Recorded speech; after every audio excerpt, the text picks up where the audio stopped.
Um, yeah, on right. Good evening and welcome to this meeting of the Family Services Select Committee. I am Councillor Will Pascal, Chairman of the committee. I'll be chairing tonight's meeting. The meeting is being streamed live on YouTube, and members of the public and media are welcome to watch the meeting remotely and to listen to discussions that took place. Now, I would like to welcome all those in Committee Room 1, Kensington Town Hall, and ask that before we proceed with the meeting, that everybody present please make sure our mobiles and other devices are switched off. Thank you very much. We will now observe 72 seconds of silence to remember those who lost their lives in the Grenfell tragedy.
Thank you. Thank you very much. I have been notified of apologies for absence from Councillor Angela Noor, Councillor Sonia Verdnier, Mariella Ardron, Echo Tibbs. It's like no, I'm not further, so Councillor Will so thanks. Just to check, we are recorded, is that correct? Yes. Does any member have any interest to declare? Thank you. Minutes of the previous meeting. 5th of February 2026, been circulated with papers. Are there any observations of incorrectness or particular matters arising that are not part of the agenda? Only question I would ask is under the recommendations tracker, are we up to date with the recommendation replies that we should have had? Yes, so the recommendations from the budget proposals, I'll be getting a response on the 24th of March, and for the ones from the February meeting, I'll get it on the 5th of May. Yeah. Now, bearing in mind that this is our last meeting, will we be circulating those? Will you be circulating to the committee? Yeah. That'd be excellent. Thank you very much. So, shall we move on therefore to paper item agenda item 4? Is the update of Borough social care transformation. Catherine and Sarah, would you like to briefly introduce the paper? I mean, it's pretty much all in there, really. As you say, it's an update. We've discussed the transformation that we've got to do for Family First. And this is just further explanations as to where we've got and what we've still got to do. So I'm happy to leave if you ask questions. Sarah, do you want to add to that? No, I'm happy to take questions. Yeah. Those members will remember that transformations is now an essential part of the whole corporate council at all departments because of the financial pressure that we're under, and also initiatives from government with regard to change that we've made with regards to some of our services. So it is a very big job getting the transformations done. So okay. Jackie, I think in our earlier discussion you had an opinion, which I was wondering. I'm not venturing an opinion, but it has to be a question. it's supposed to be a question. Yeah. And I suppose the big question is, will you be able to deliver the same as we've delivered before? And if not, which is likely, what difference will children and families and schools start to see? Well, I will start. When obviously we will aspire to live the same service. I mean, that's what we want to do. No children at the heart of everything that we do.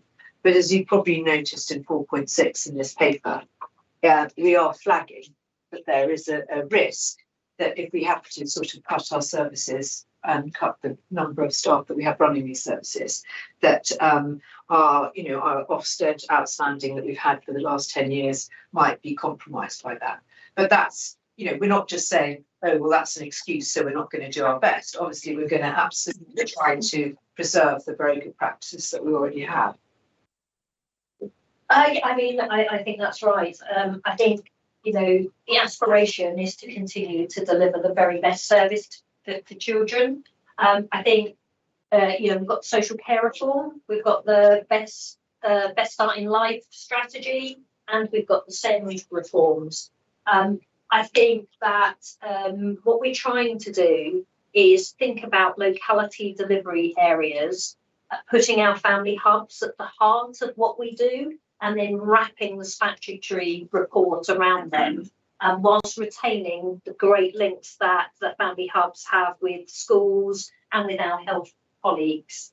I had a really helpful meeting with colleagues in the ICB this morning, who, whilst we're reforming, social care reforms and thinking about how we'll manage with our new budget envelope, the ICB is also facing significant financial challenges, but they're taking money out of their acute settings in order to invest in prevention, and are working with us to really put family hubs at the heart of that, recognising that family hubs being Best Start, which fits with their Start Well initiative, is a multi-agency delivery opportunity, and we're already working really closely with health partners, early years settings, and the voluntary and community sector in that space. So I think, we have to have the aspiration that we do the very, very best. I think it would be reasonable to say that we've always been extremely well resourced in Kensington and Chelsea. And I think we probably have to move away from talking about resources to thinking about resourcefulness, and thinking actually within a locality area, an expectation that services, leaders working in that locality area have a good understanding of what support exists, or at the very least, who to contact to be able to connect families up with the right support at the right time. So I might take from that threshold will rise, and there will be a bigger space in which we need to be resourceful. So I'm not thinking, no, I'm really not anticipating thresholds changing.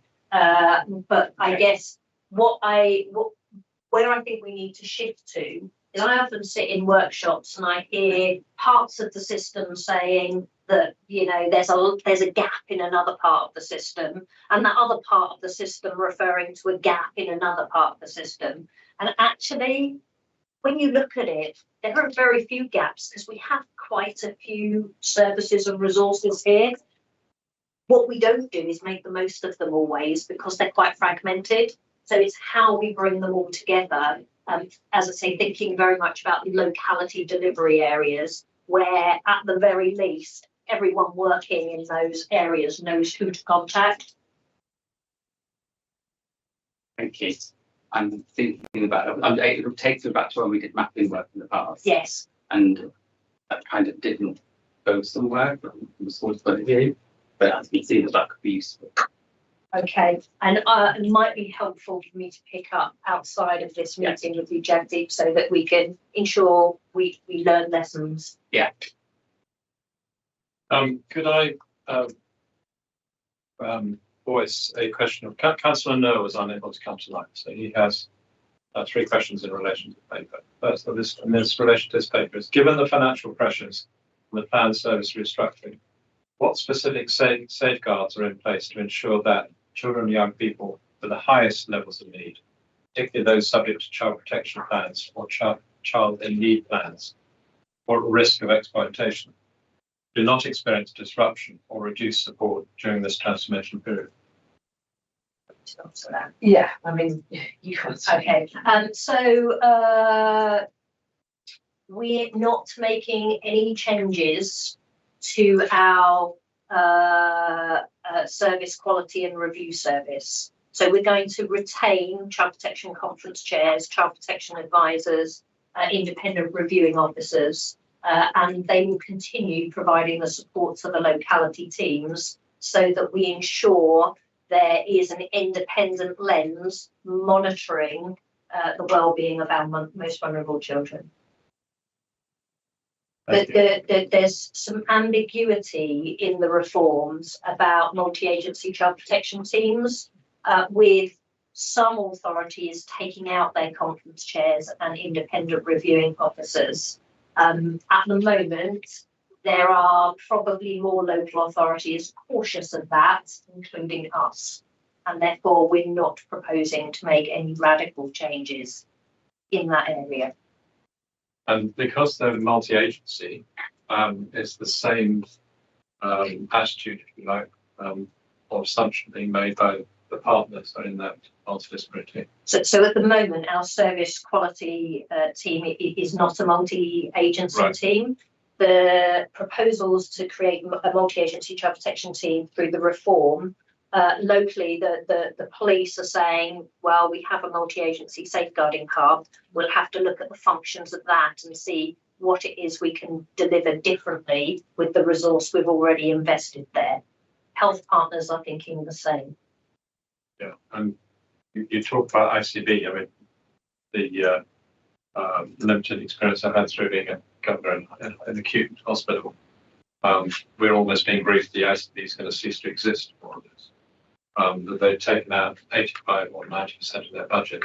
Yeah. And there are proposals for future organisations to take over that. Yeah. Proposals to merge Central and Northwest. There are proposals for this. Yeah. Matthew Swindoll is no longer going to be the head of the acute providers, unless somebody else is coming in. It's so much change. Yeah. And I'm surprised you got a coherent answer today. But very well done. If you did. I think one of the things that might work in our favour is that the ICBs are going to go back to being commissioners. Yeah.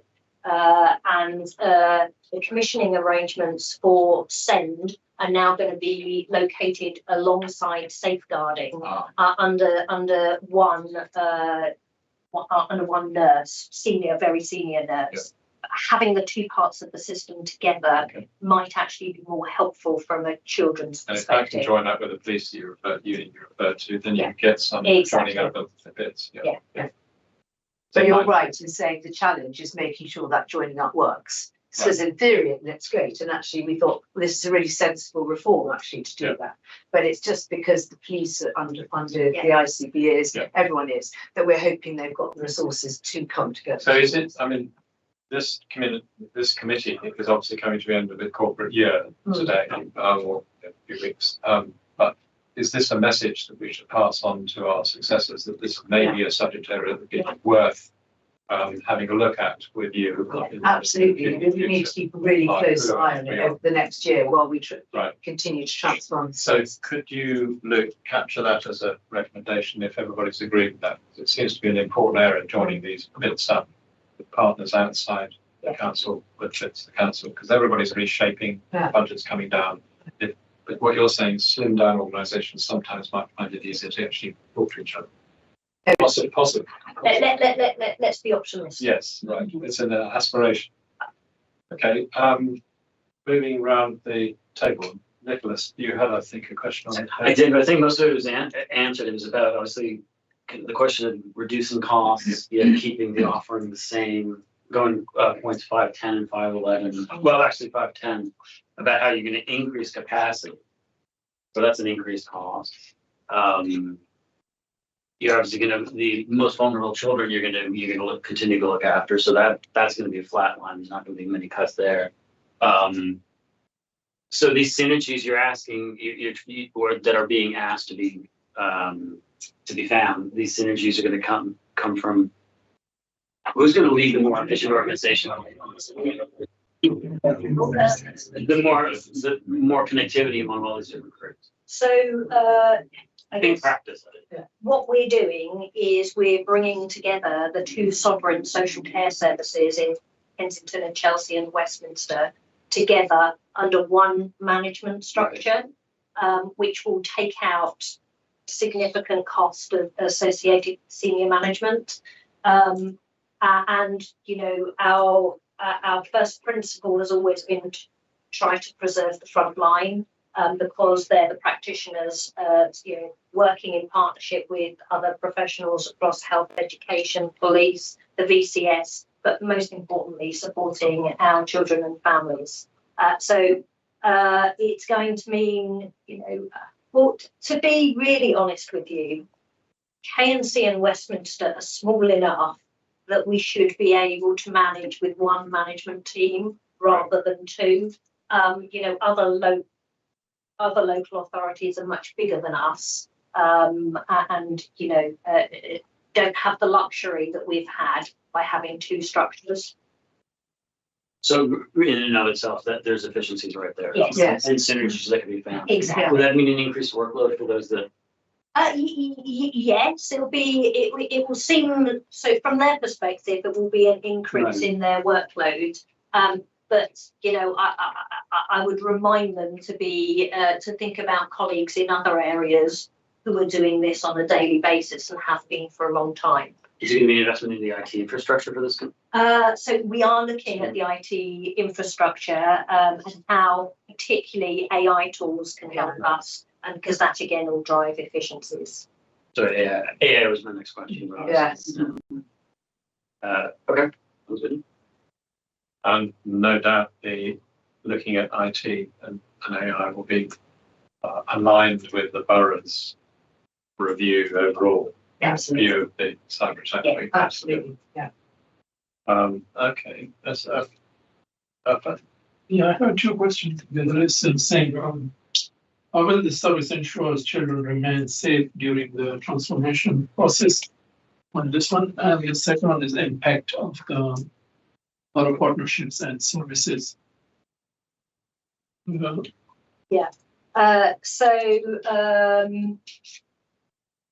By focusing on locality delivery areas, which most of our practitioners are already working in, it shouldn't be very disruptive for the front line. Their disruption will be in maybe reporting to different senior managers, which, given that we've been a by-borough service from an education perspective and our operations and transformation team, actually everyone knows each other in any case. So I'm hoping that will minimise disruption. In terms of protecting our most vulnerable children, again, we're retaining the service quality and review team who already have an independent lens on children subject to protection plans and looked after children. So we shouldn't see that they get any different service. I think one thing will be really important. In children's social care, we have a lot of key performance indicators, and I think we're just going to have to focus on them relentlessly to make sure we're not seeing a slip in, you know, timeliness of assessments, protection plans going on longer than they ought to, visits not happening when they ought to. There's a whole range of indicators, and if we do start seeing a dip, we pick it up early to understand what's going on and what it is that we need to focus on.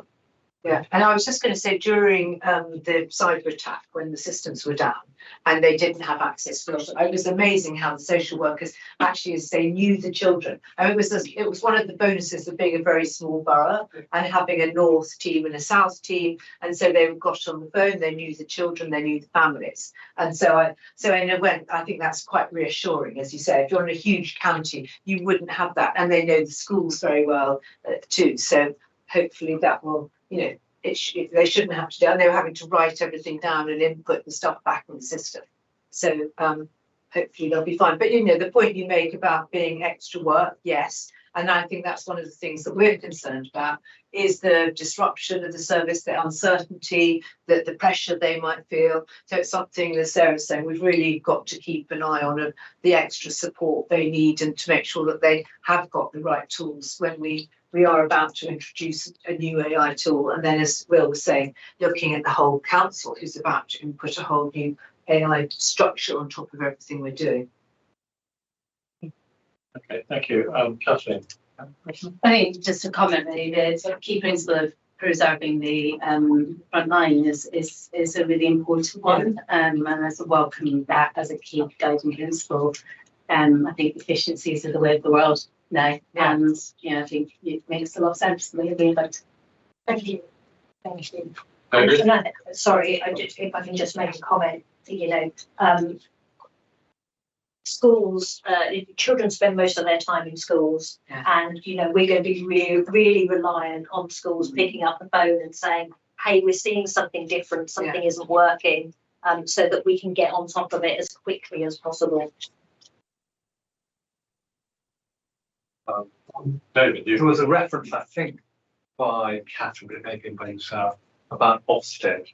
And I suppose my question will be, and I'm asking you to change in the future, if all authorities are under financial pressure, which they are standards going to slip?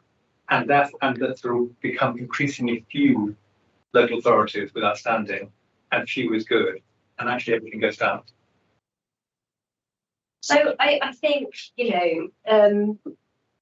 most local authorities have not been in the privileged position that we have here in terms of the level of resources that we've had. Other local authorities have achieved an outstanding rating with less. So, I think we should hold our aspiration that we continue to deliver the very best services, albeit that we have to structure ourselves slightly differently to flex to be able to do that.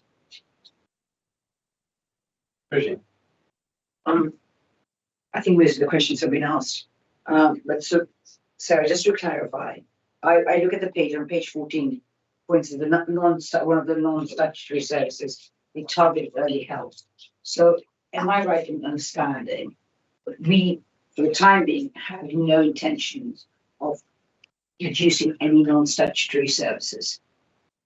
Okay, so part of the thinking around the social care reform has been lots of local authorities have really struggled to recruit social workers, and that by amalgamating targeted early help and children in need, local authorities can choose that non-qualified social care staff manage statutory child in need cases.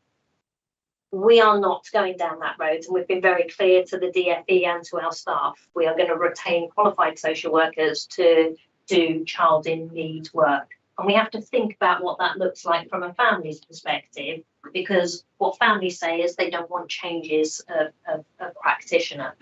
So our challenge is going to be allocating families to the right support in the first instance, rather than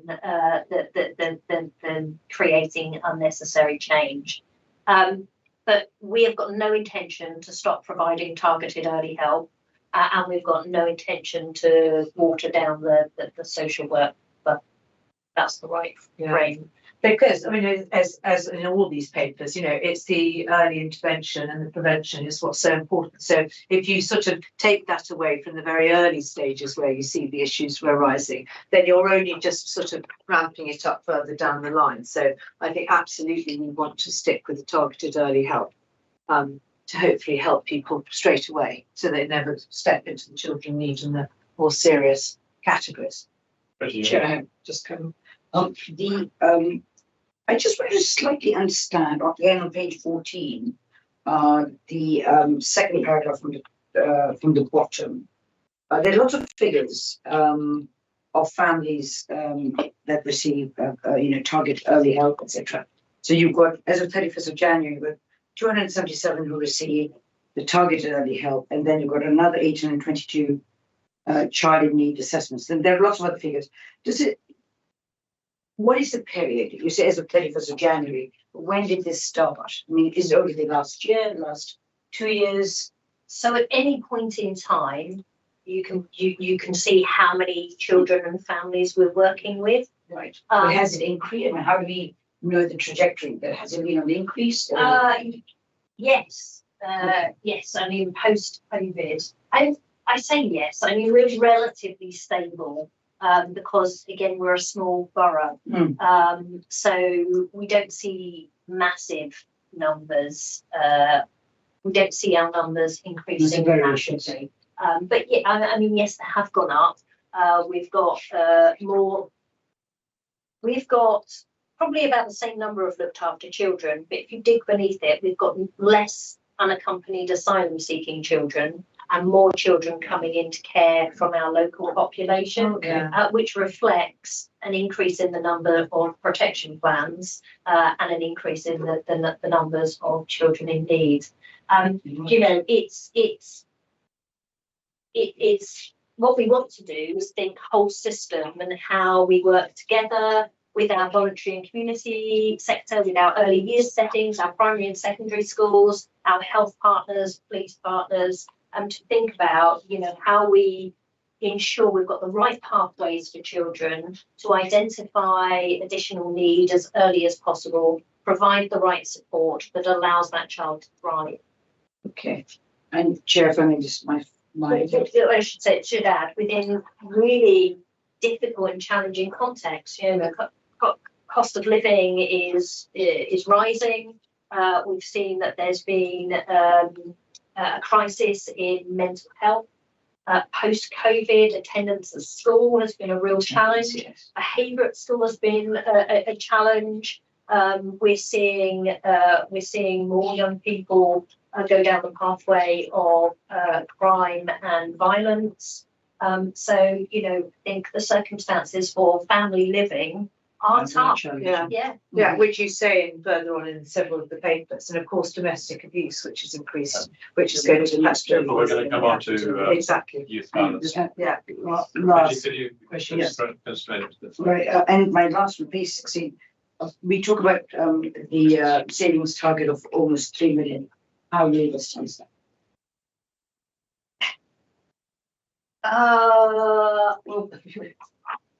So not sure that's I'd have to just go back to our savings plan. I can tell you that whatever we've put forward for 25-26, we are on target to achieve. And in relation to the children's social care reforms, family first reforms, we've got 371,000 of savings, 26-27. We're on target to achieve those savings, and 27-28, the savings associated with this programme are an additional 557. Yeah. Okay. But just to note that we also have budget pressures, of course, as we always bring back to this committee, of our placement costs. So we only need to have 2 children at 500,000 each for the year, and our savings are slightly going out the window. Yeah. So I'm sorry to be negative about that, but it's always work that we have to keep putting it up. Yeah.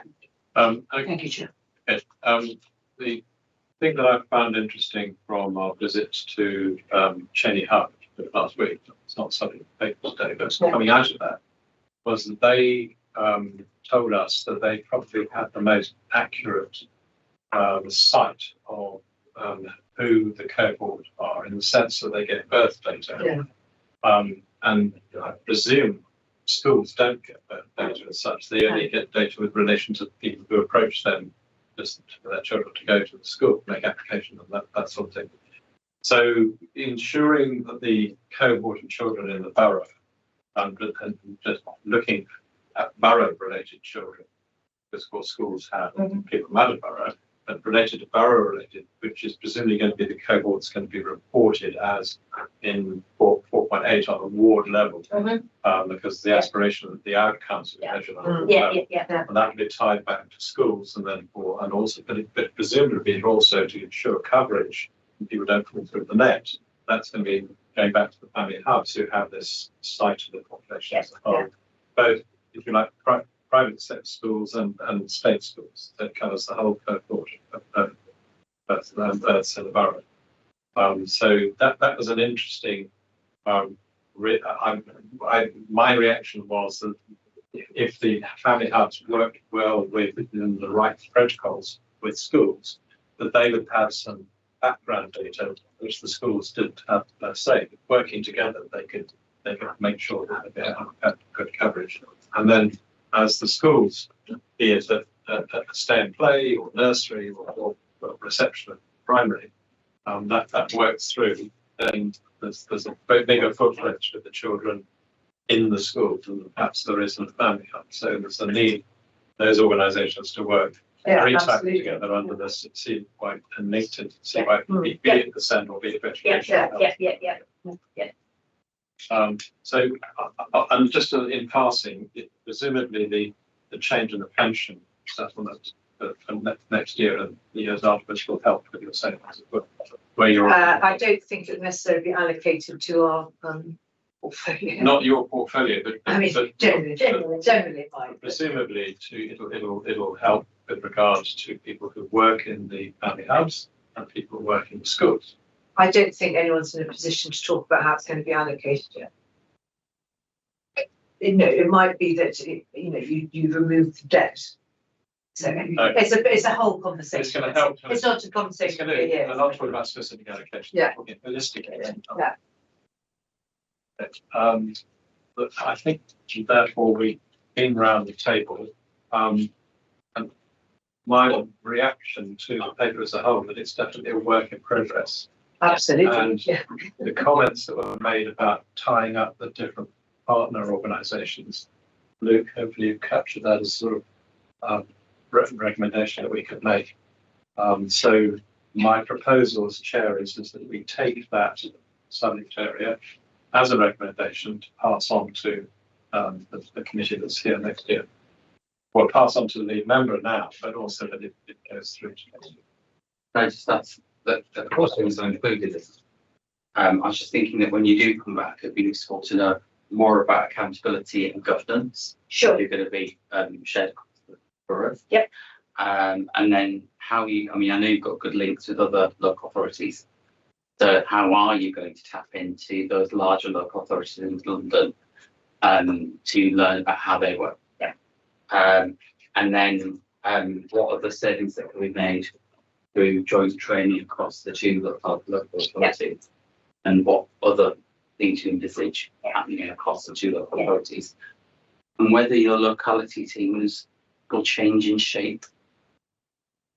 Because because actually I can see there'll be massive advantage in some of the north part of the borough school areas being larger across the north area.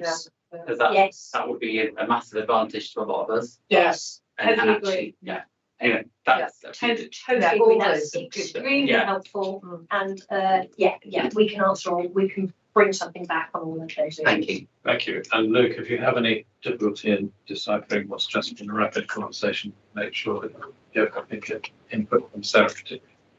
Thank you.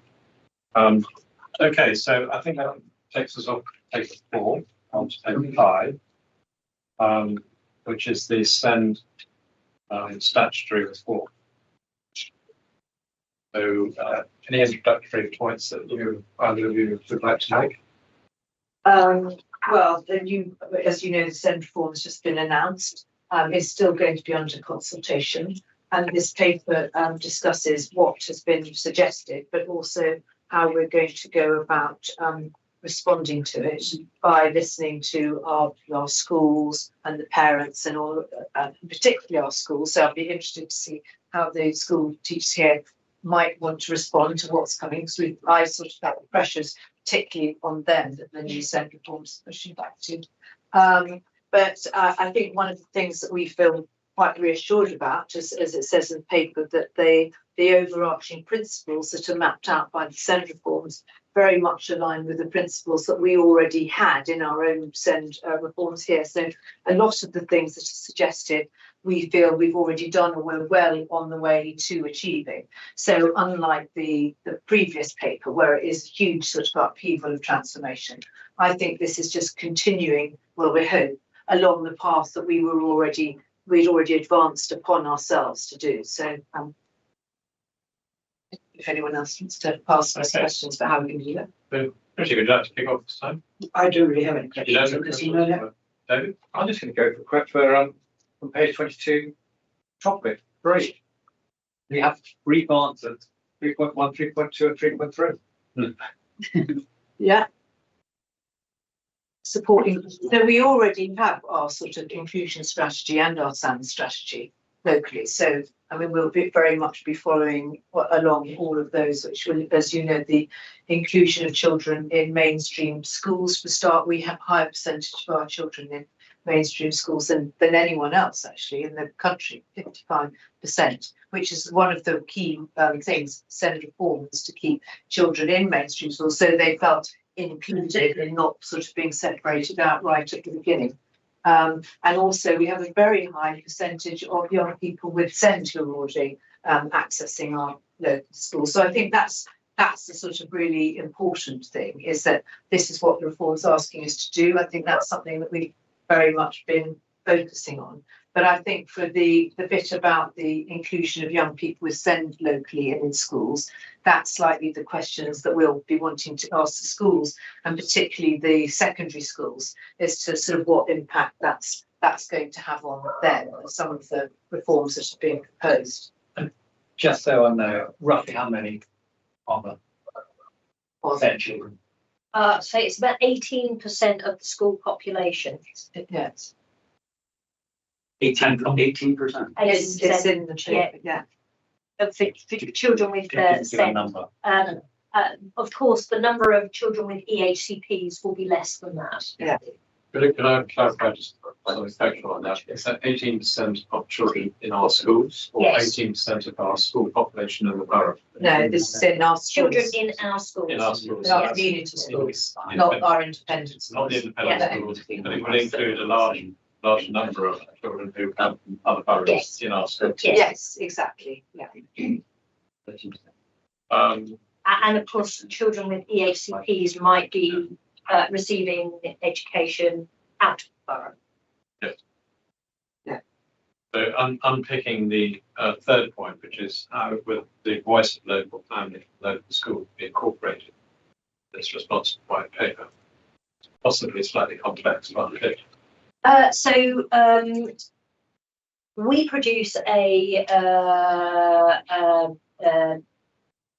self-evaluation on our local offer to children with SEND. Yeah. And we do that in partnership with all other agencies and with what's our parent care So board the called that I can't ever question I was remember. posing is if the question is local, Yes, sorry. local here means the local school population. It's not necessarily the same as the local population. And then under 3.3 is how should local families and local schools be incorporated in our response to the white paper? Yeah. Yes, They might have two vectors in that question. It's a more complicating factor for our schools, sadly, than it is for us, Okay. because, so our local offer is for local resident children. The reality is children living on the edges of our borders and still access, particularly some of our universal provision, and our holiday activities and food schemes. So the edges are already blurred. yes. But I mean, it won't be such a problem where it's near the border with Westminster because it's one unified It's space. Friends and it's- Hampstead. But I'm just thinking of the other Yeah. borders, it might the policy is different there. It might be slightly difficult Yeah. to get a coherent response to the white paper from the local quote unquote. So quite quickly, we're going to have to produce, I think, what the government is framing as a maturity assessment, which we will base on our self-evaluation. and that will lead itself to a local delivery plan that we'll have to share with the DFE. And I'm thinking that it will be the delivery plan that will unlock any potential funding for us. That's very important we get that right. Yes. Yes. No pressure. Yes.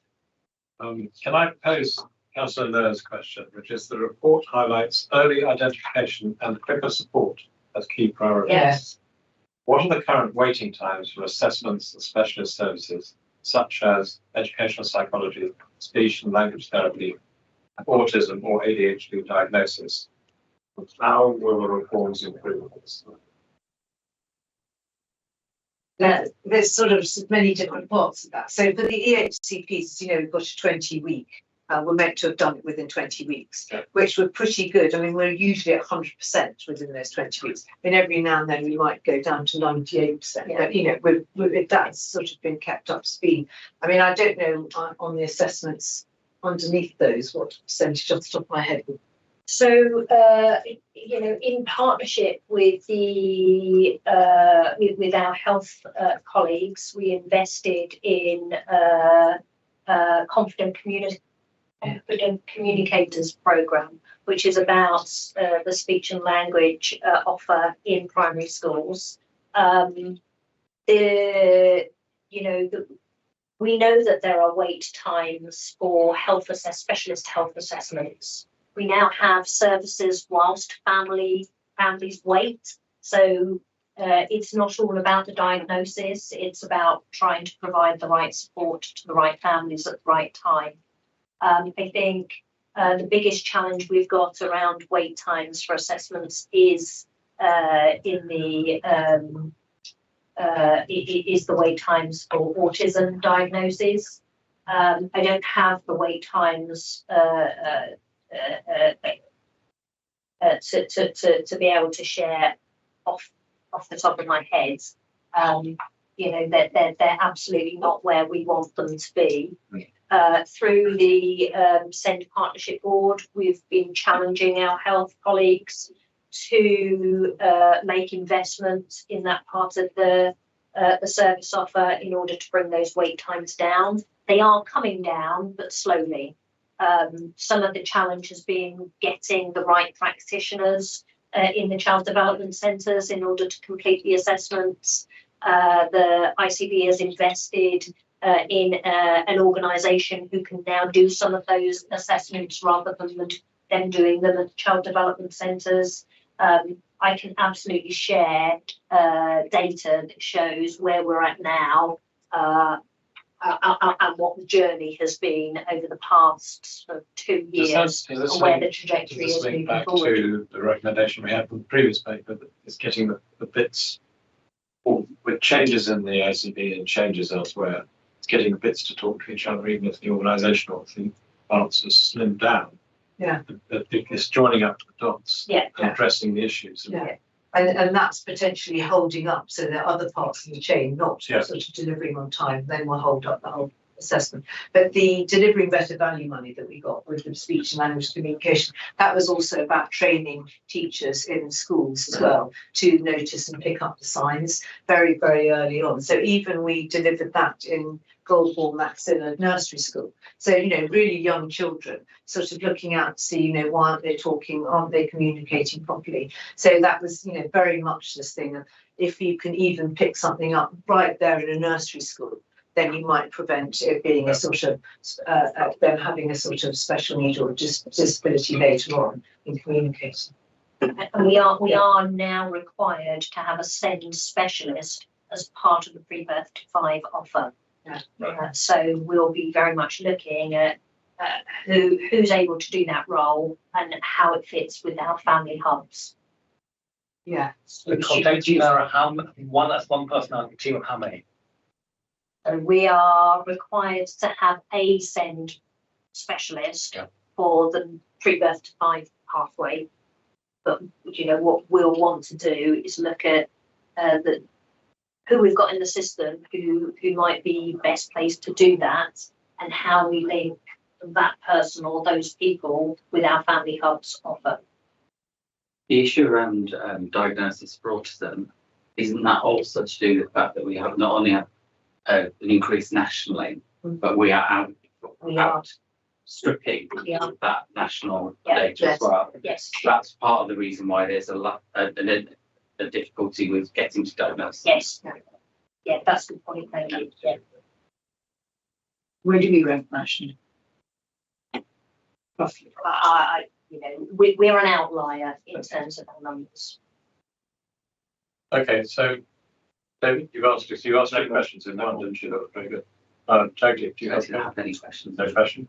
Nicholas? I guess one question that's come up, that 3.3, the question is, I do understand how you could incorporate the voice of school. I think that'd be easier to get the voice of schools. But consent is one of those issues, at least at my school, that it stretches the school, obviously, and it stretches the system. Yeah. And that's of concern to staff and parents of either SEND children or non-SEND children. I think the schooling feedback, you'd be able to get, but how are you going to get how will you genuinely get local family feedback on this? How are you going to reach out to not only SEND families, but non-SEND families to get them to apply? Well, I think one of the issues that has already come up, that a lot of parents who have children with SEND or EHCP are, of course, very nervous about these reforms as to how it will affect their individual children. So, particularly with the EHCP and the transition into secondary school, when they're going to be given the different assessment on the two transitional tiers. So actually, I think there will be quite a lot of parents that our SEND team will know already. And so I think when you mention families who haven't got children in this cohort, I mean, in a sense, it will be harder to communicate with all of those. But we do, obviously, we're speaking all the time to families of children who are in this cohort, and we'll be able to pick up whether they're nervous, whether they think it's going to be helpful for them. But I think any transformation of the system like this, if you have a child, you're going to be worried when your child's going to be told you want to keep it in you've got to keep that child in a mainstream school, particularly in secondary, I think more, and you've got these different levels of need who are all going to be in the same class that previously might have been moved to another school. And so, I mean, I don't know if either of you have got reflections on the primary, how that will affect you, but my gut feeling reading the reforms is that it will have more of an impact on the children as they progress into their secondary school. But I mean, that's how I think we will get a response, because I think people feel very strongly, and they're a bit anxious about, as you would be if you have a child in this cohort.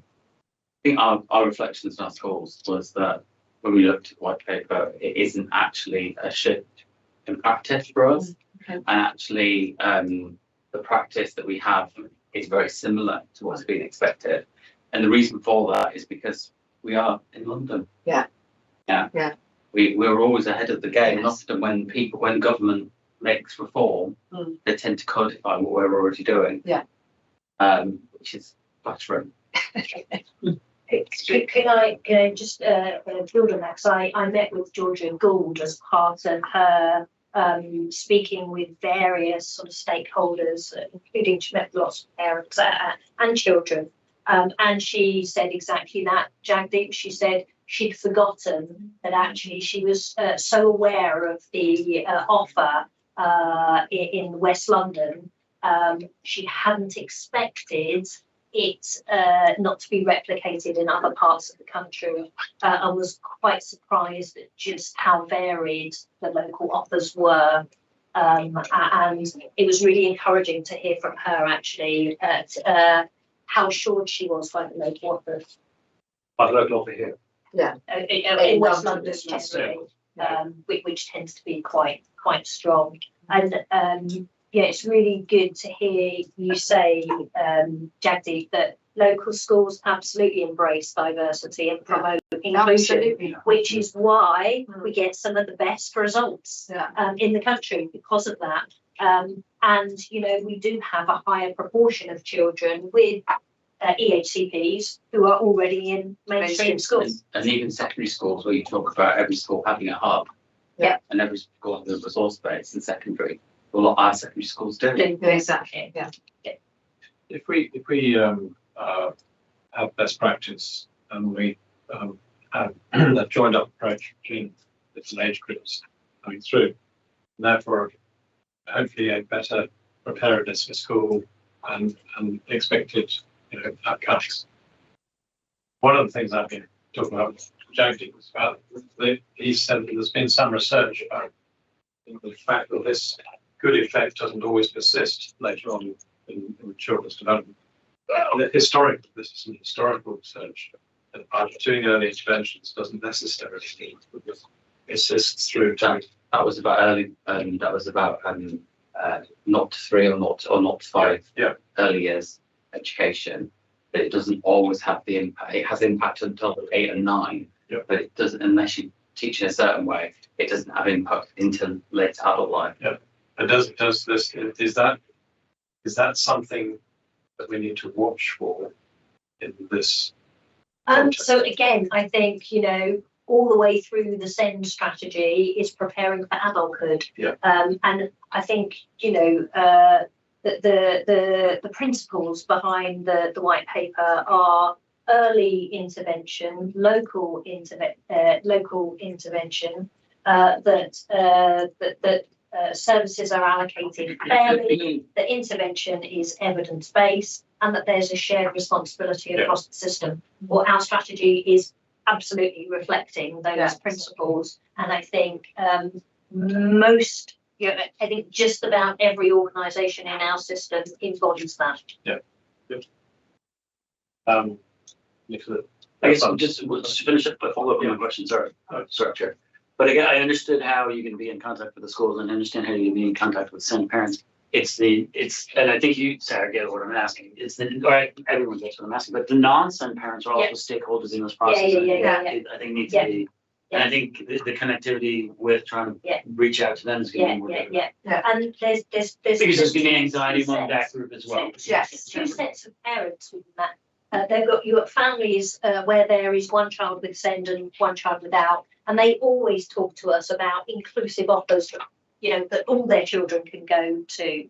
And we get a lot of feedback from those particular families through our holiday activity and food scheme. And, I'm sure that it will be the schools who have the first feedback from families who are concerned about, proportions of different children accessing schools. But again, I would emphasise our schools are diverse. They embrace diversity. They create inclusive environments, which is why we get the best educational outcomes in the country. So I'd be surprised that if there was too much noise around that. But hey, I could be very wrong.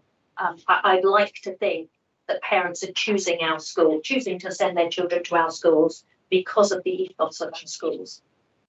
I would agree. Fun, do you have a question here? Yeah, well, I feel like the school raised concern about the workload and increased pupil need.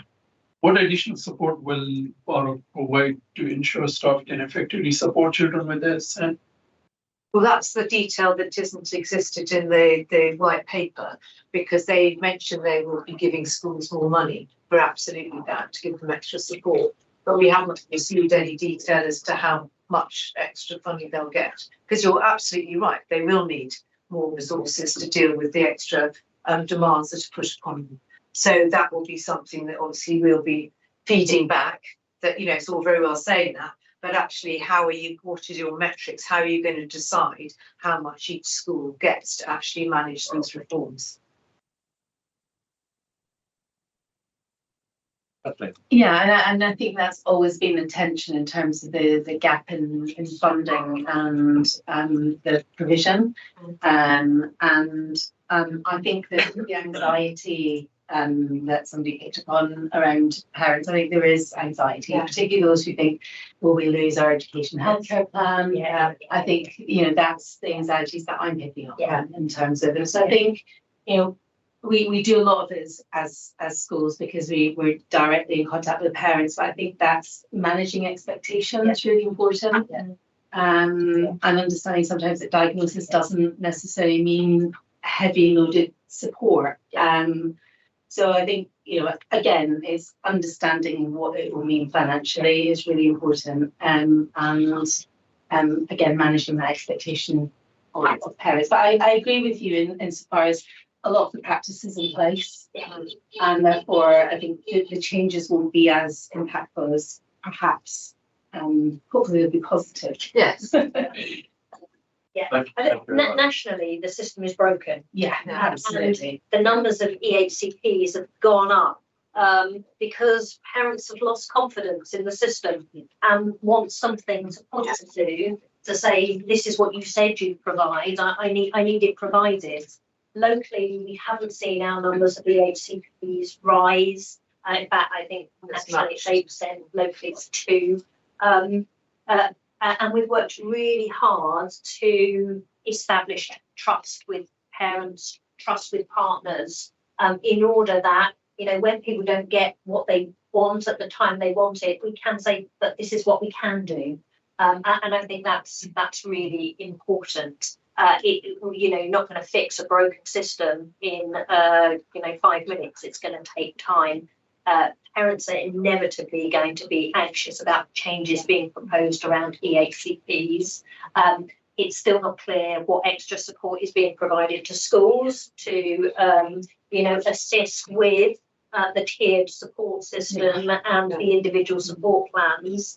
And then that tension when families aren't happy with the provision at the moment, they direct their challenge to the local authority. If that shifts, what's that going to mean for schools? Yeah. So there's all this detail that we need to ask for in the consultation period. Now, one of the things I'm conscious of is that under 6.1, you named the end of the consultation period, and that you asked for our thoughtful comment on the input. So are you happy that you've got what you need from us? Bizarre thing, we should be asking you a question, but I'm asking you a question here because you posed us a challenge. Have we answered the challenge? Well, I guess I'm hoping that you're in agreement with what's been expressed today around we're well placed to deliver these reforms, but the detail, the devil is always in the detail, and actually there are some things that we need to be asking the government through this consultation process, and I think that's come out through discussion. Yes. So you, because we're supposed to be challenging you, but also we're supposed to be challenging you in a positive, constructive way. And I hope you've had some. Well, I think you've given us good challenges about actually asking, are we going to ask the right people and the schools? And so, I think that you're absolutely right in our response to the consultation. I suppose one of the things that is hidden in the white paper that isn't really given a lot of, nobody seems to have talked about it much, but is a consultation around how they work out deprivation funding. Yes. And I don't think many head teachers realise how much of their budgets is derived from deprivation funding. And I did wonder, and this is a rhetorical question at this stage, because I know nobody's got the answer to it, but actually, could this be a way of moving further money out of the schools? Is what I wondered. And because they could quite easily move a lot of money out of the London schools, because a lot of our money is derived from that. We have quite deprivation. We do. Depending on how you define it. It And is. if you change the criteria for definition, there are ways of significantly reducing objectives, just there. Yeah. And I just think that alongside changing how people premiums divide, right, it could have massive impact on school budgets. Yeah. And it will dwarf the 50,000 that we're currently getting for SN. Yeah. It's always the same money, isn't it? But Yes, and exactly. it does come back in different forms. Yeah. Do we manage to capture that? I think that's a particular part of it. Yes. Yeah. And I think we're supporting you by saying that's a challenge that we would expect you to make. Absolutely. They're not just drawing one budget, and then in aggregate taking money out of another budget. Okay, so has anybody else got any questions? I think we covered that paper. So we move on to the next one, please. Which is the use funds. Again, these.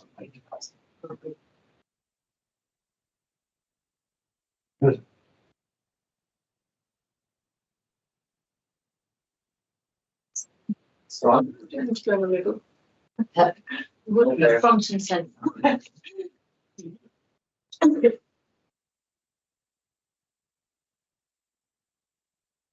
Welcome to it, and Lucy, yes. Can I ask you if you and or the member would like to make any introductory remarks? Oh, you've already paid. I mean, I was just about to say, well, all read the paper. I really welcome this paper because it had got so many sort of really helpful stats and figures, and actually sort of some of the things that we thought were going up were going down and vice versa. So I'm sure you'll have lots of questions about it. So unless you want to actually sort of. I'm happy to just take those questions. Yeah. Okay. Let's start. Kathleen, would you like to start this time? I don't have any at stake. Yeah, I'm happy for you to come back later. Yeah, I have. There is what is being done to improve engagement with the mental health services for children of risk and serious youth violence. Let's talk about the work you do in the panel and relation to mental services. It's probably worth starting with all of our schools have a mental health offer, so that children can access mental health support in their school. Young Health Watch did a survey with children and young people and said, if you've got a mental health problem, where would you go to for support? And I think a high number of children and young people said first port of call is parents, second port of call is schools. However, the rest came up with lots and lots of different things. So it's really important that across the system, we have a range of mental health offers that different children can access, depending on what their needs are. So we have an online offer through Coop. We have an offer that's wrapped around schools. We have our child and adolescent mental health offer. But then we have a range of wellbeing supports, including a mental health offer through our youth clubs. How many said Coop? How many? Said that they've got Coop. I can't remember and it wasn't said as Coop, it was how many would seek an online resource. And I can't remember the percentage off the top of my head, but it wasn't so specific. I'm always wondering how much these things actually get used. When we did the You Got You, We Got You, You Got This mental health campaign, which was done in partnership with young people for young people, so that they knew, what services they could access. There were actually more clicks on that than we expected. Yeah. It was quite a cool video on TikTok. It was. So it was as well.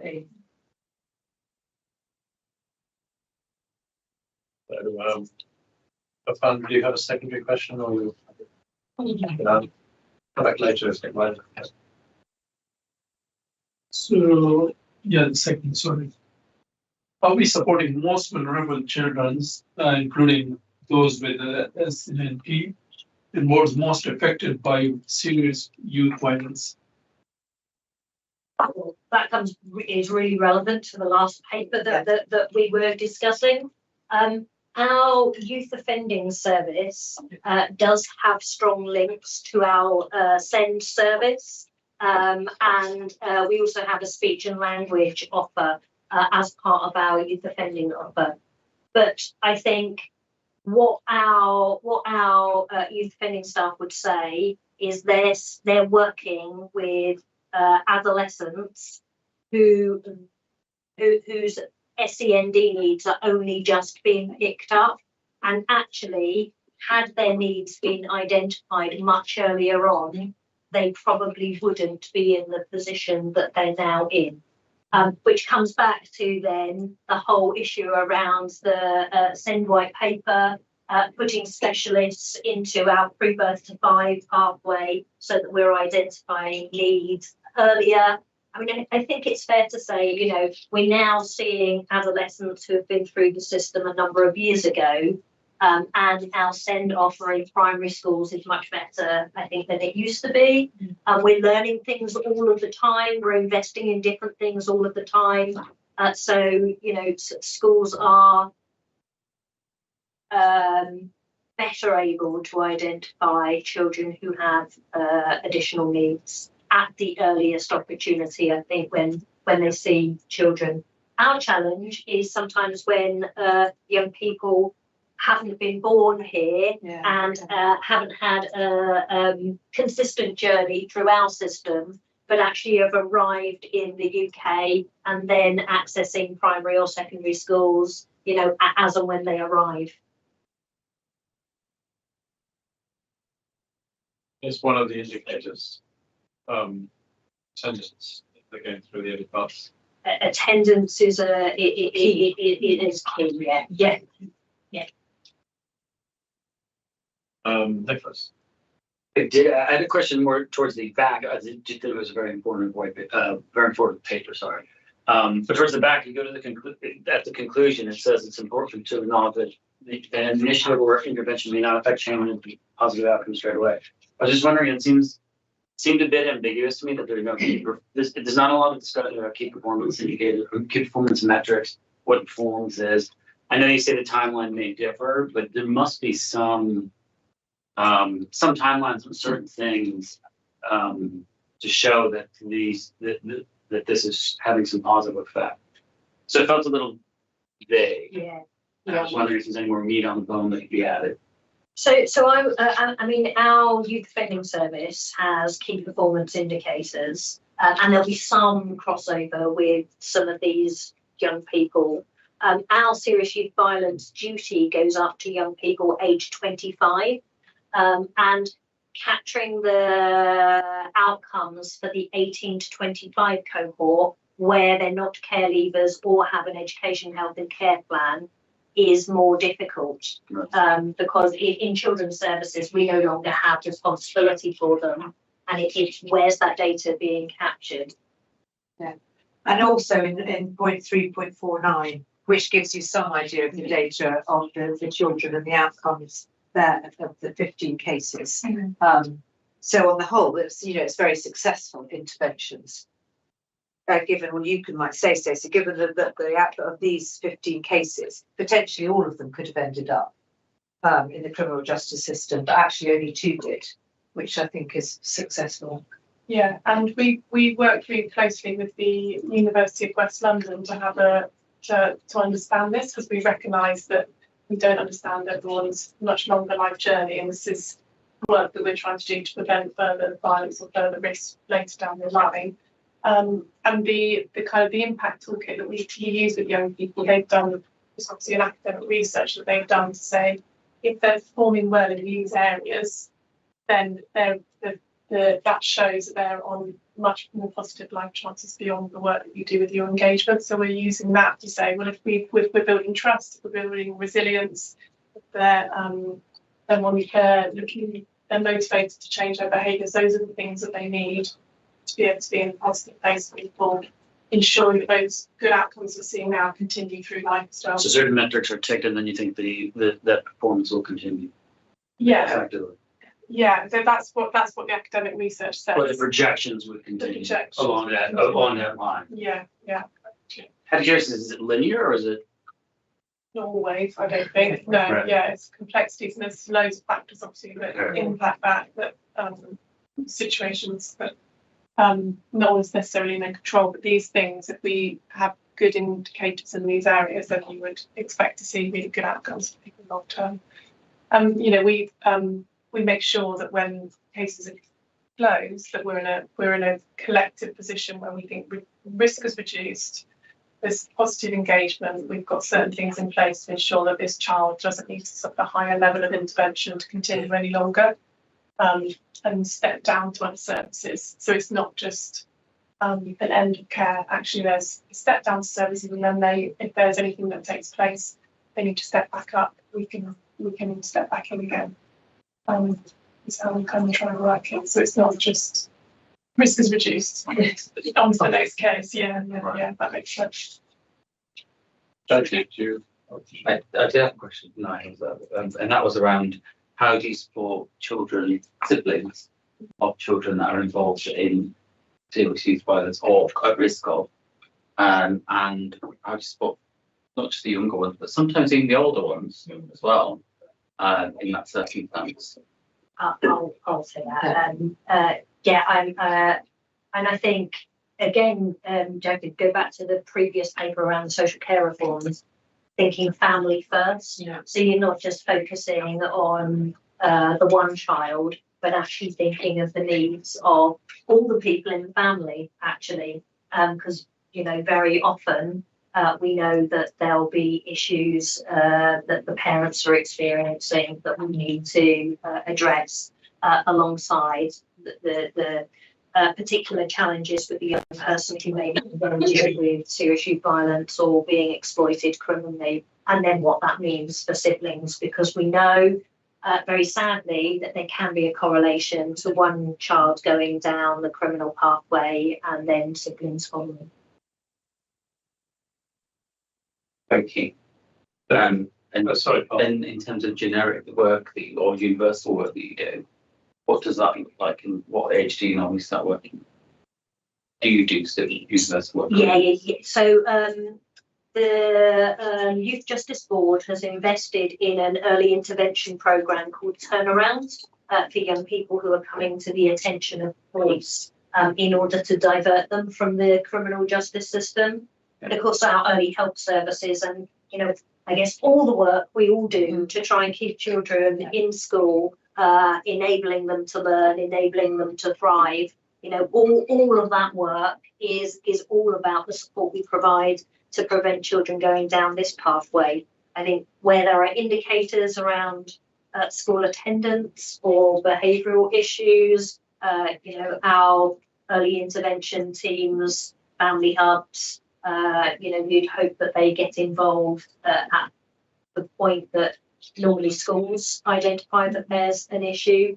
But I think, the more we look at the data in terms of the children, 16 and 17-year-olds who are not in employment, education or training, who are engaging in problematic behaviours, we can track it back, and there are issues emerging with attendance at primary school. And we've just got to lean into this now. I think it's the biggest factor that's costing the whole system lots and lots of money.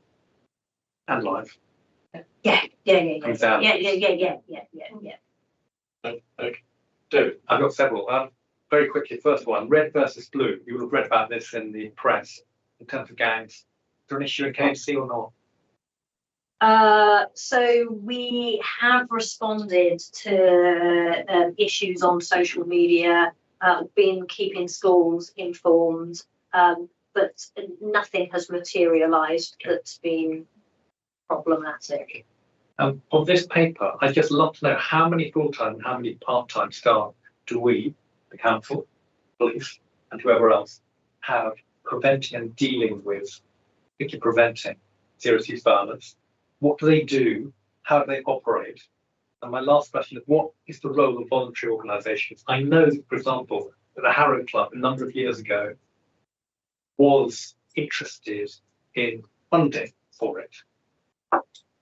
I don't know whether they still are. But my issue is that we have very strong similar organisations across the borough. How are we, as a council, making most use of them so that they can do what we inevitably cannot fully do?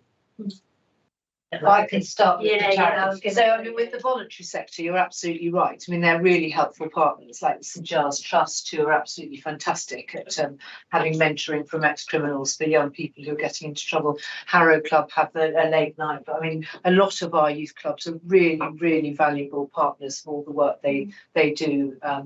Mo1, who operate late at night when they're finding, young people roaming around, obviously looking for trouble, taking them in and giving them a cup of tea and sort of calming them down.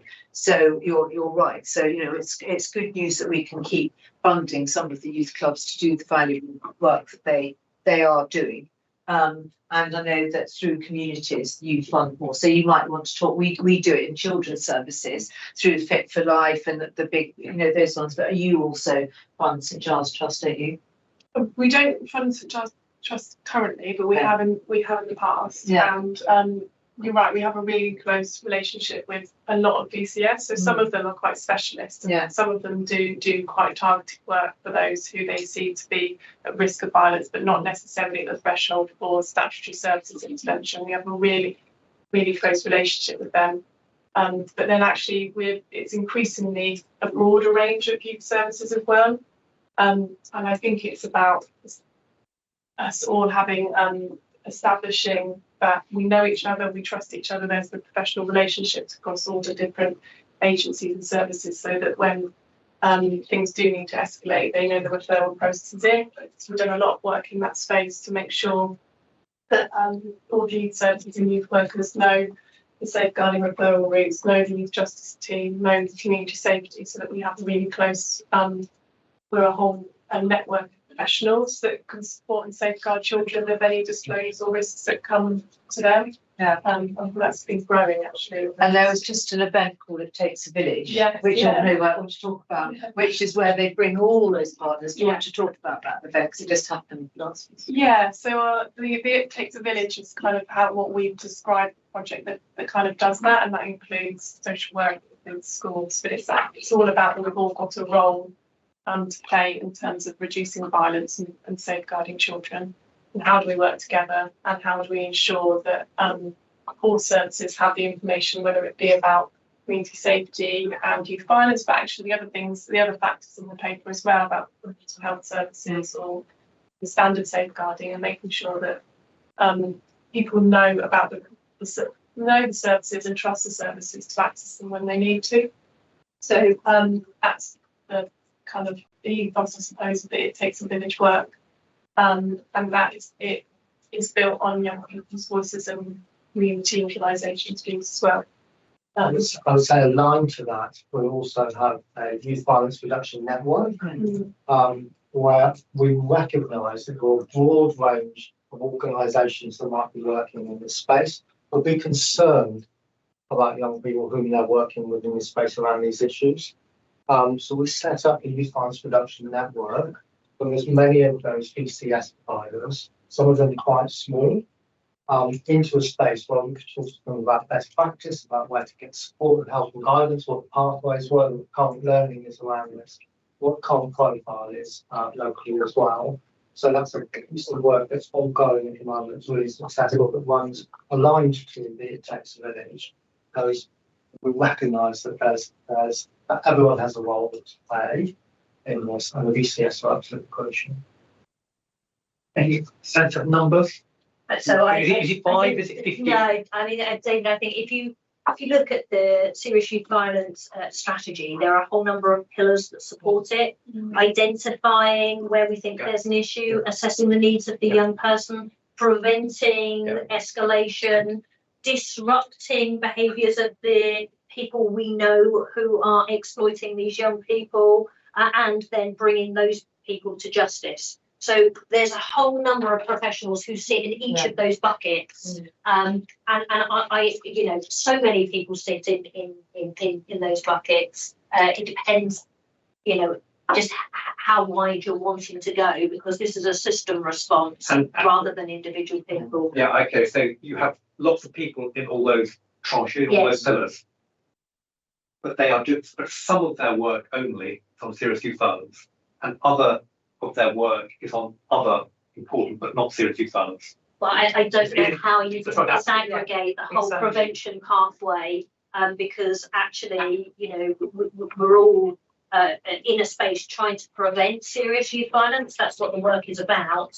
There will be some people who are tasked specifically to respond to children and young people who have been identified as being exploited and at risk of, or who are engaging in. And, you know, I'm sure we could get some of those numbers. No, I'm just trying to tease out Yes, Yeah, like I mean, there'll be some people, adopting. some people within community safety, some people within Yeah. our youth offending service, some people within the police. I don't need to know, it's just a feel for what the, I would say there are lots of people in those buckets trying to do various aspects of preventing young people or responding to where there are issues. Thank you. So, Richard, can we go? Yeah, Chris. Thank you, Chair. Going back to the youth ones again, you explain all these buckets, pillars, Yeah, pillars. What is the interaction between these two, you know, help reduce the youth violence? Does it work, the integration, does it work swiftly and efficiently?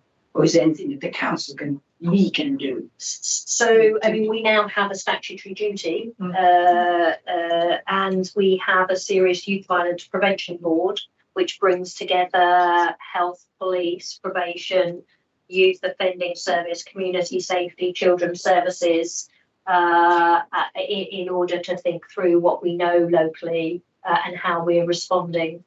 We're constantly learning from what's working well, and also learning from when things haven't worked out so well, so we can think about what it is we need to be doing differently. The Violence Reduction Unit shares good practice examples with us. They're constantly thinking about, you know, what learning they've got that they can share with us and what more we can do. But you know, society changes and we have to flex and change with the changes. So what we do today might not be what we're doing tomorrow. Sure. But you know, we're doing the very best we can across the whole system. And I think the It Takes a Village is a really good example of how we're trying to put that in action. Do the youth know how to access, I mean, if they do get into trouble? I mean, the accessibility of the services to help them. So the reality is our system is fragmented. You know, we have some provision we have some small community groups providing services. We have some larger groups. We have some statutory groups. We have support being provided by the schools. We have support being provided by the health service. And we were only talking today at the Serious Violence Reduction Board about how we coordinate the local offer. Our City is the website where lots gets promoted. It probably needs a bit of investment. I think there's more that we can all do to keep ourselves as well resourced as possible with what the local offer is. Because it's definitely on the increase. Yeah. We agree. Yeah. So I mean, But it's changing, as you said. It's changing. Yeah. The work that we're doing with the ECS that we articulated there is part of the solution actually, because what we want is that if someone is identified by a BCS provider, be it a large national organisation or a tiny little CIC, we want the people working within that organisation to know what the signs and the vulnerabilities are, but also know who to contact and who can help. And that's part of the work that we're doing through Advanced Network, through It Takes a Village, and that broader work in the community, both with the BCS, but also with parents. Well. Yes, I was going to say. And so I would just further extend what Jack Deeb asked, because of course the impact that it has on siblings, you know, through exploitation, intimidation, all that. So we do pick up on that, and we do with parents and okay. Thank you. Can I, Councillor Lowe would like to ask, what overall instances of serious youth violence have reduced slightly? The report highlights an increase in high harm incidents and the use of firearms. What additional measures have been taken locally to respond to this change in the nature of violence? Actually, I think that was in the last year where we saw 4 incidents, and this year we've seen. Yeah, Yes. sure. Because I think we've got it. I'm a nerd with the numbers. Yeah, so in 2024 we did have some violent incidents with firearms that we, you know, of the nature that we've never had in the borough before. It was really alarming. Like any, you know, it's the first time we've had any natures of that where children have been hurt by firearms offences. But we've we didn't have any in 2025, so 2 calendar years, we didn't have any children injured by fire events in that 2025. We're still holding on to that, that risk and wanting to respond to that we've only had in the very recent past.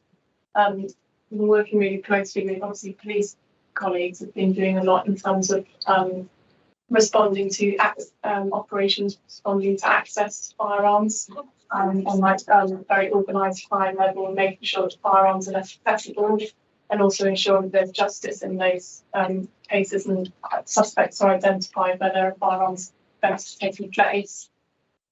But for us, in terms of our safeguarding and how we respond to those incidents, we're making sure that, as with any serious weapon or any other risk of harm, we're thinking about all the safety aspects and the safeguarding that we can apply to those individual circumstances and context.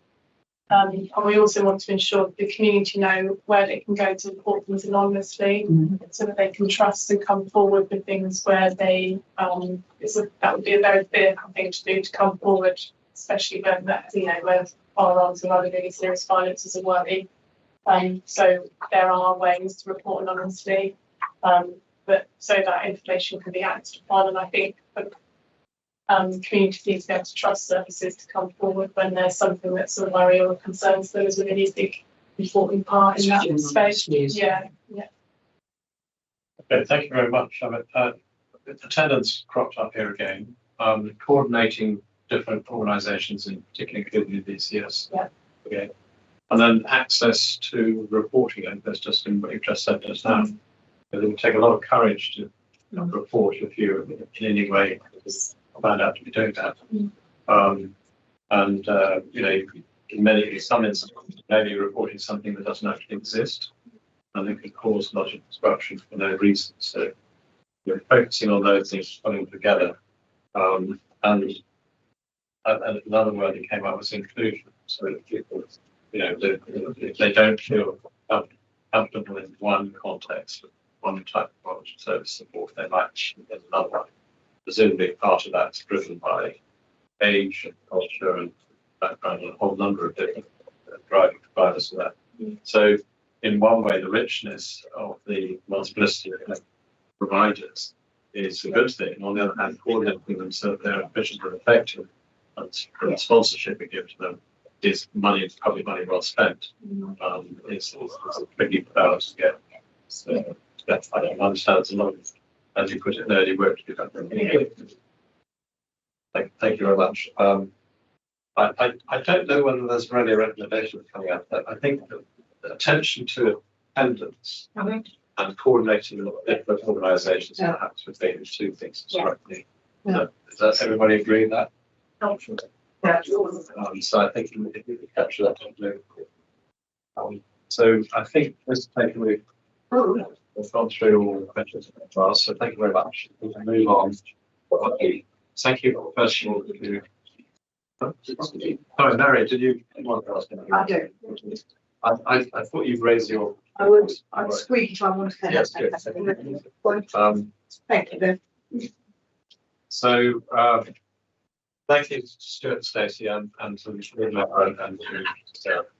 Sarah, can you, as usual, pass on to your whole page the appreciation we have for what you will do? Will do. Sarah, very wonderful to you. So we've got a couple of issues to deal on the select committee work program. Thank you, Sarah. Thank you. Sorry. Thank you. Thank you very much. Thank you, Catherine.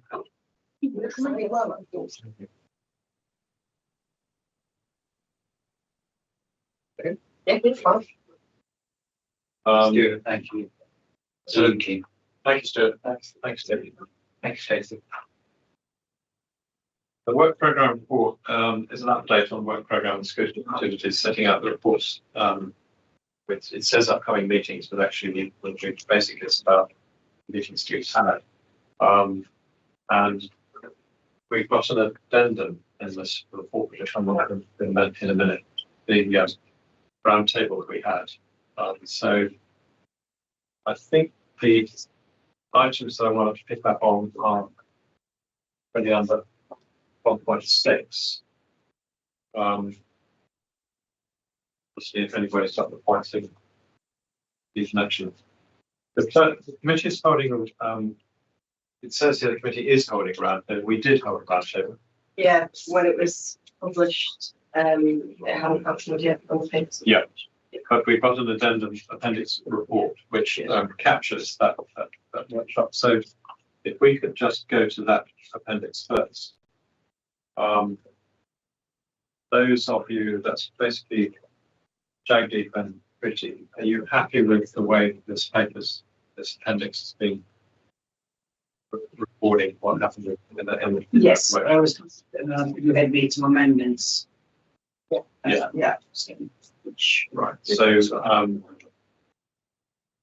the aim here was to try to make some input from this committee before it ceased to exist this year, because obviously we reconstituted it for next year, to make some input to what is still a very early stage draft with the Children Young People's Plan, which seems to be, maybe we should test this all and here, but it seems to be the overarching FCS policy strategy.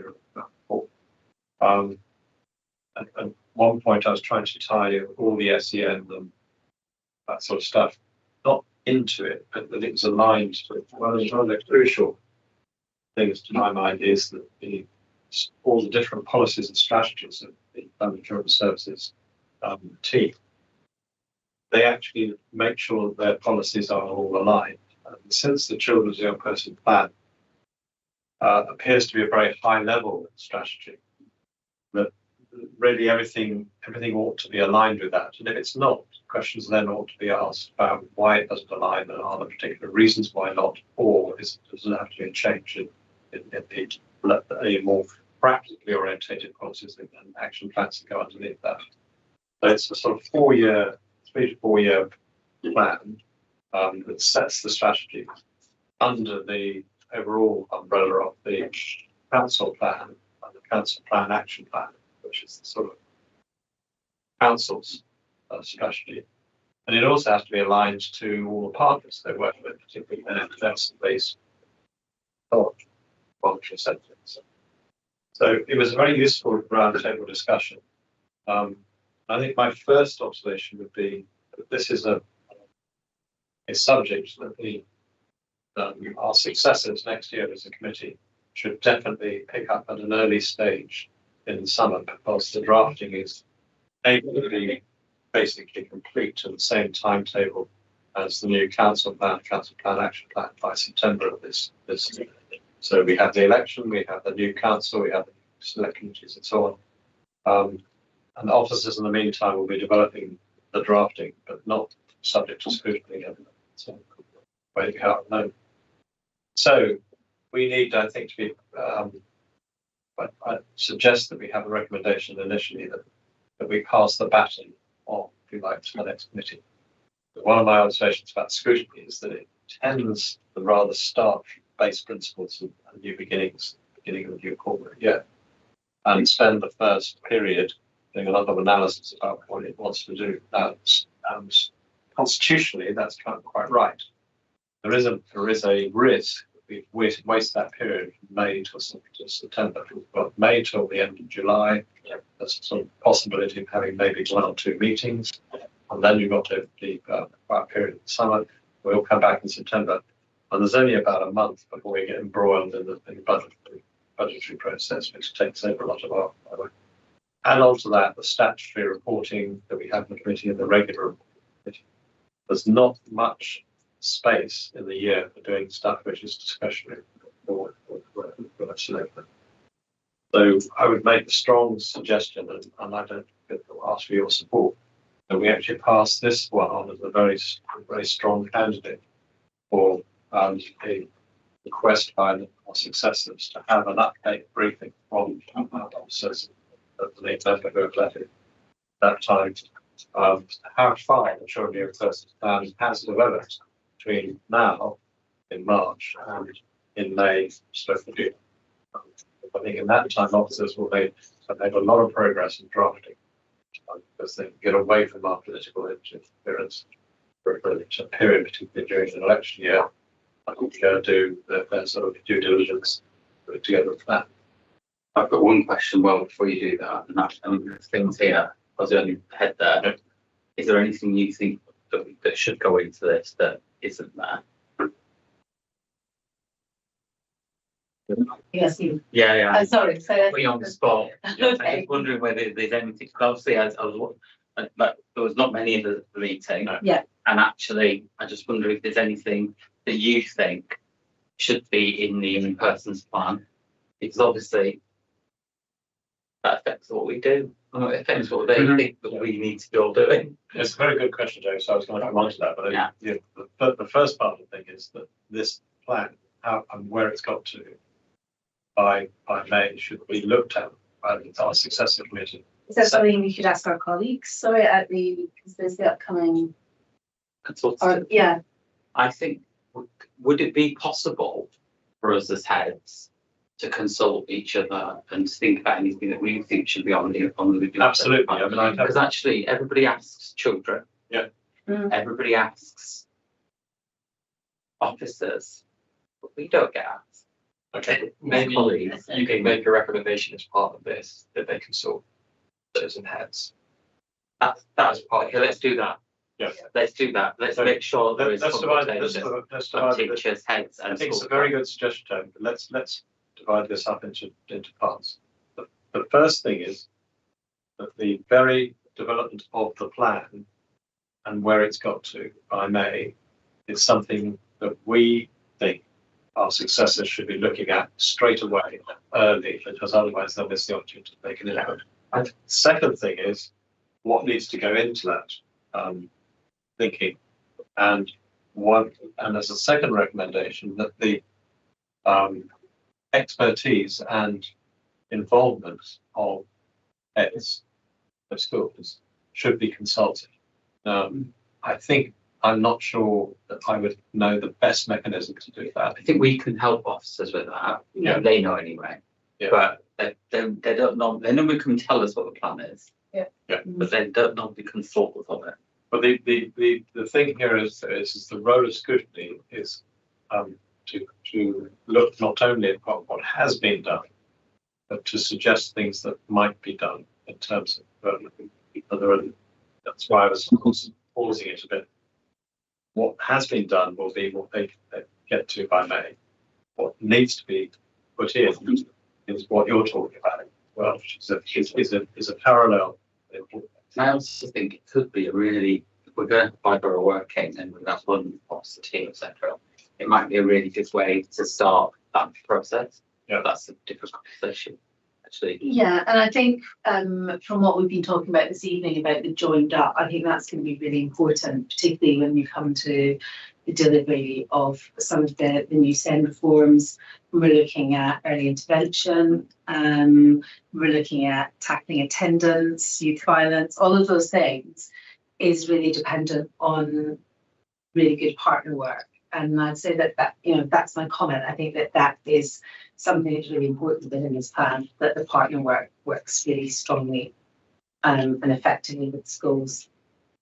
The schools are, in effect, children come to school every day. Well, we hope they come to school every day. That's our aspiration. And they spend a lot of their time there. And I think the way partners work with schools and consistently, I think, across the borough is really important. I think you've got to be outward looking and work with. I think what you're illustrating is that if you start off at sort of pre-birth, maternity nurses are going to be probably key focus. As soon as you go to birth and afterwards, health visitors are key. As soon as you move to stay and play, nursery, primary, school stuff, especially if they've got integrated or closely working arrangements between them, that tends to be. And then schools become the footprint in a child's life, which is bigger than any other agency, apart from maybe parents. That's not an agency. But schools have a key focus in this. And if they're, as they are, connected into partner working, preschool, post-school, weekend, those things as well, you get to see a child and family's development in a way that nobody else can.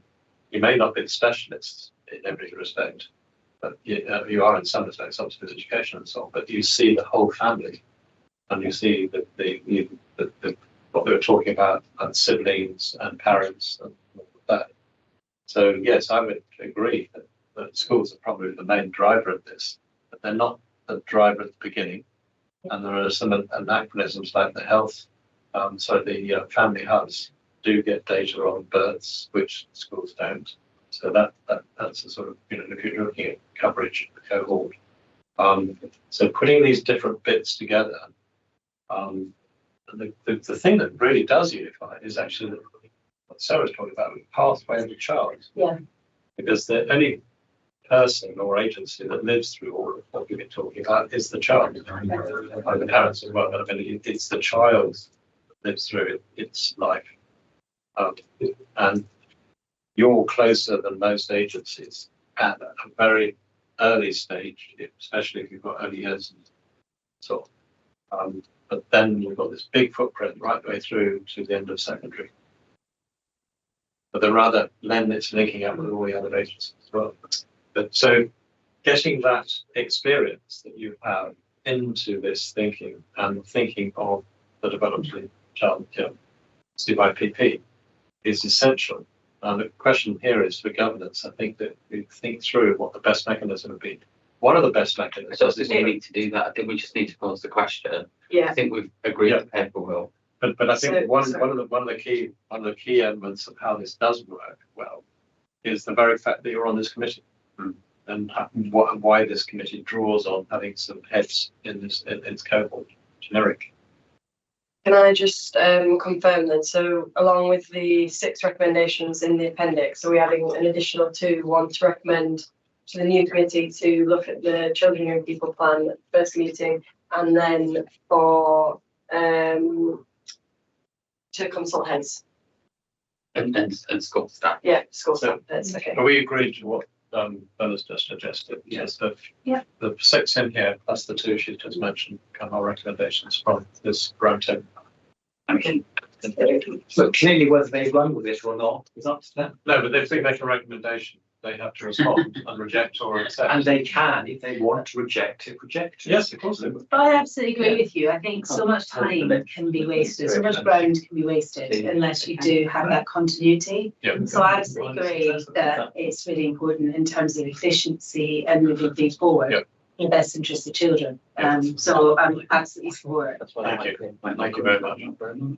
Okay, so that's that one. Now the other one that we haven't done yet is we haven't done an annual report, and we haven't done a note of the visits that we did mention here to Cheney families and Park Walk and Morgan schools. Now it would be possible. The easiest way is just for us to speak to this, and it's recorded. We don't have to have a paper in advance. We can't necessarily write the paper after this meeting. But perhaps those who came on those visits would like to reflect, and then questions can be asked by those who didn't go on. Jodie, Richard, you both, and Nicholas, you came to our walk. Yeah, you didn't do that one. So in terms of what we've learned from visiting family hubs and 2 schools in the south, because we focused on the south, one of the questions was how they work together. I think we identified really good practice in all 3 places we visited. There was some question about how well they work together and whether there's any further work, advancement can be made on how they work collectively, whether it's the most efficient. There appeared to be some duplication. So if they're looking for efficiencies and so on, is it better just to leave it as it is, or I'm not sure where we saw the duplication. Well, I mean, I think the It was more Park Walk, remember? It was in the early years, wasn't it? When the well, there was certainly some speech therapy interventions. Some cases was provided by one agency in the other location, but Is it joined up in There the were way? different services for different age children with different needs. Right. And there were different children. So SALT services are provided by the National Health Service for 0 to 5-year-olds. And then from year 1 upwards, they're provided by a different service, but they're commissioned by health. So it's help me out if I get it wrong, but the services don't actually duplicate, and they do hand over from one to the other. So you can't, as a child on this pathway, you can't get a statutory service from different services at any one time. So there's no duplication. Yes, fair enough, not 5, isn't it? And then That's right. post 5, if they are passed into a different service. And I guess my question is, how do we get equity across the borough? I mean, I think it is a fantastic model. And, particularly where you have midwives on site, it's from birth all the way through. I think it gives children the best start possible in life. I think it's incredible. It's, where there are standalone schools in the borough, and there's not, and we've talked about the joined upness of it, where there isn't that kind of flow from not to 2 to 3. How can we kind of roll that out so that there's more continuity for children who come out of one service and then join a new organisation? I think that's a challenge. So that is something we did notice. It's obviously, and it's noticeable that our children's centres are not based in schools mostly. And where it was, but one was based in a school, we have visited that one. That school no longer is there. So actually, there isn't a school that's got a children's centre on its site at present in this borough. But one of the things I came away with is I do wonder whether it's actually cost efficient to run children's centres on different sites and have duplication of, this is where there is duplication of, for instance, reception staff, where you could be running that service on a school site, especially those school sites that are now not as full as they were before. So I think that there could be some saving made there. I think there's an and also example. better use of the borough's estate. Yeah. There's an example of, I understand there's an example of a family hub being run at a school site in Westminster. And I understand that the joined up team, one team across 2 boroughs, is going to be looking at initially at 5 family hubs, 2 in Kensington, Chelsea, and 3 in Westminster, one of which is run on the school site. Yeah, and that is true, and they're all in the same federation across as well. So that's and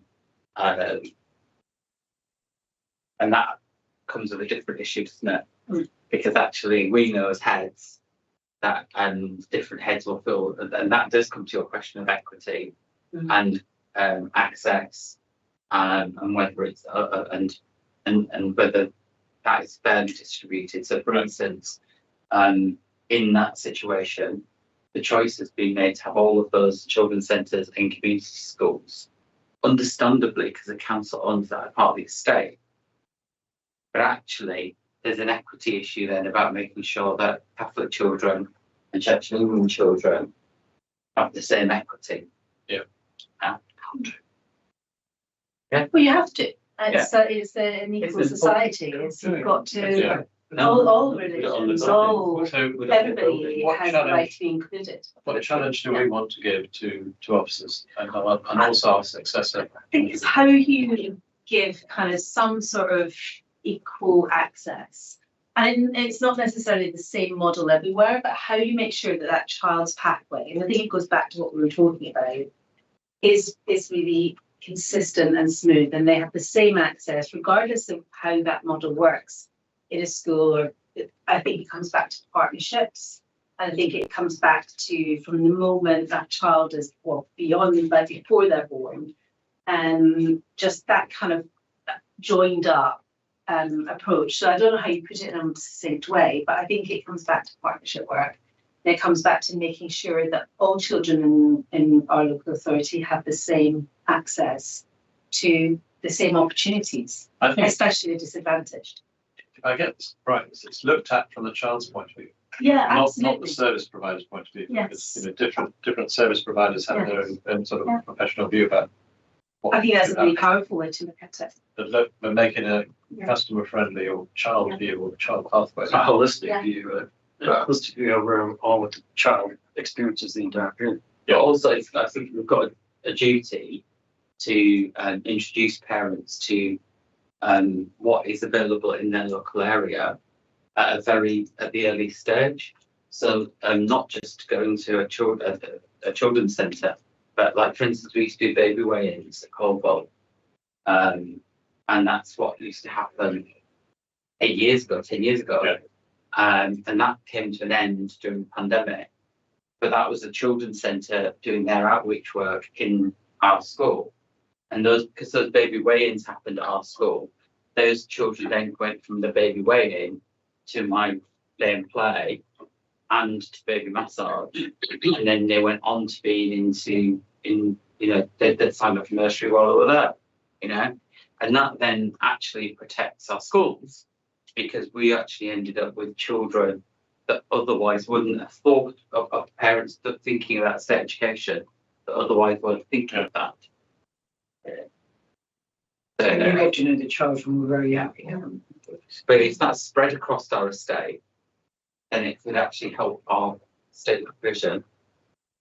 But then you have the problem of if you have enough space to facilitate that. Well, That's one of how the you join the advantages, satellite. Yeah. That's how you join and make sure that they're easy to do, because it's like therapies, that's much more reactive. If you can get those happening in your school, then parents are more likely to engage if they have to go even down the road somewhere. So I think it's making those links, because not everybody can have the same provision on site if their buildings are all different. Yeah. But I think it is really making those links, and I think it is about schools working together. and also I think some people might need help with Yeah. how to look up their estate or their building slightly differently, because a lot of schools are under capacity. Yeah. So they do have more space than they do before. And a lot of schools, if you look about the whole time availability around the year, plus the day, Yeah. the weekend, all that kind of thing. There are slots in the school which be used by other activities, which could give space for this to happen. And it builds familiarity as well within a building. And Right. once Yeah. people have familiarity, it might not really. Let's go back to the positive. Well, I'm gonna have to make a move. really quickly. Right. One of the things that is positive is that early help has been made. They have got a link worker in every school. Yeah. That is in every school, and I believe that from my view, it helps you. What Head's saying in comparison to previously, that has had an impact and has been positive. And I think we have welcomed in there will be an early help worker in every school across the borough. But also, one of the things that I think we took from the visit, and this is why I got to declare an interest actually, because obviously I'm head of one of the schools, but it is, I'm exec head of one of the schools. All of the heads reported that having services for 0 to 3-year-olds had a positive impact on their school population. Yeah. And the outcomes for children, and that that is significant in how it has impacted on their overall schools.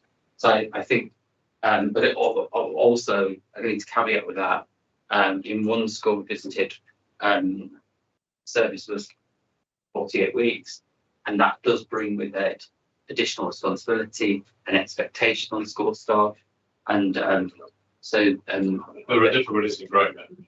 well, there's an expectation. Yeah. I mean, our colleagues are working in their holidays and summer holidays in a way that schools haven't in the past. Yeah. So that does have an impact.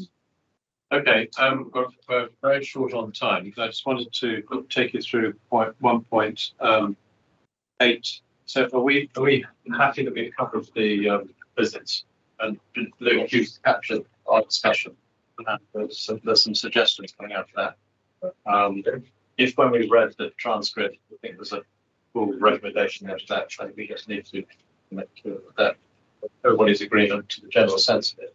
If it focuses on recommendation, we I think the main recommendation is that this is passed on to the next committee. Under 1.8, is agreed, it's been suggested, as in 1.8 of the paper and before.